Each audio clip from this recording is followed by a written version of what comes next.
Innalladzina kafaru sawa'un 'alaihim. Nah, segitu sudah habis. Nah, pemirsa, saya punya 5 tips nih supaya ketika baca Quran kita tidak ngos-ngosan.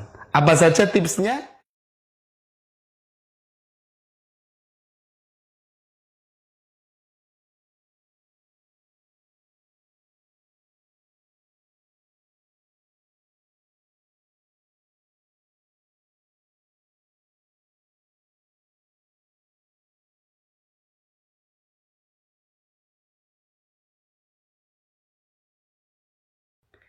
Assalamualaikum warahmatullahi wabarakatuh.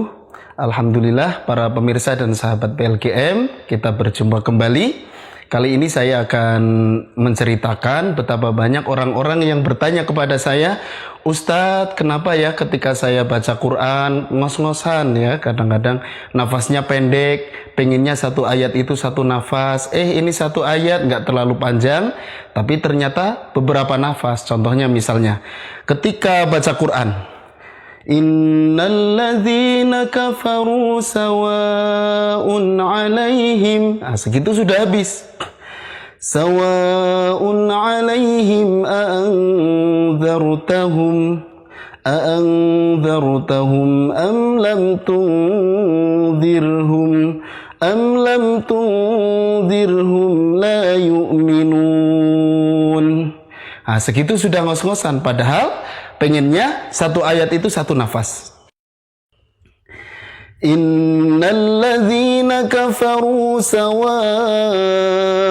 'alaihim a'anzartahum am lam tunzirhum la yu'minun.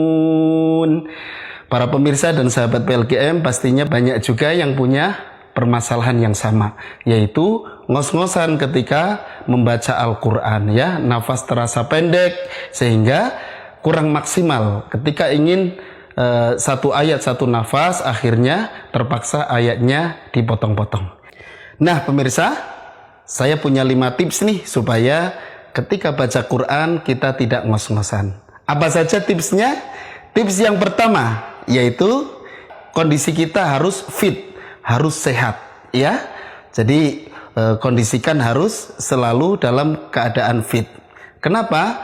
Ketika badan kita tidak sehat, ketika badan kita lemah, maka otomatis nafas kita tidak akan maksimal. Caranya bagaimana? Tentu perbanyak olahraga. Lalu olahraga apa yang paling bagus? Di antaranya adalah renang ya. Yang pertama renang, yang kedua bisa dengan lari-lari.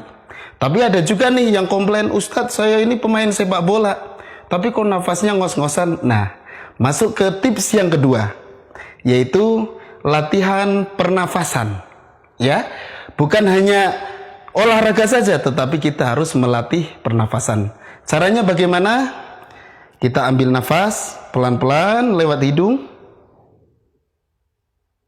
kemudian tahan di perut sampai sudah tidak kuat lagi. Nah, kalau sudah tidak kuat, kita keluarkan pelan. Lewat mana? Lewat mulut.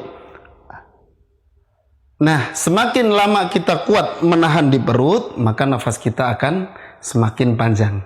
Tips yang ketiga, yaitu kita latihan olah vokal.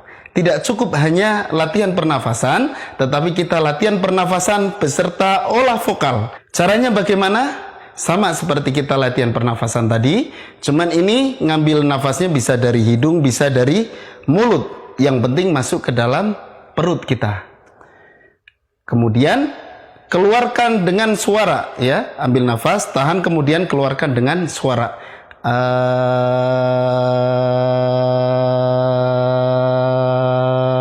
Sedikit-sedikit ya. Atau supaya lebih irit bisa dengan suara S.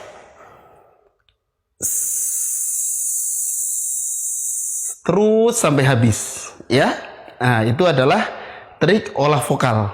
Nah, kemudian trik yang keempat yaitu perbanyak tadarus Al-Quran. Kita harus punya target bacaan ya, minimal 1 hari 1 juz. Kenapa? Itu sama dengan olah vokal. Nah, olah vokal ini berbeda karena ketika olah vokal dengan tadarus Al-Quran, membaca Al-Quran, di samping membuat nafas kita lebih panjang, kita pun mendapatkan pahala yang sangat banyak. Tips yang terakhir yaitu kita harus istiqomah dalam latihan. Jangan sampai kita latihan sehari ya, sekali latihan kemudian beberapa bulan gak latihan.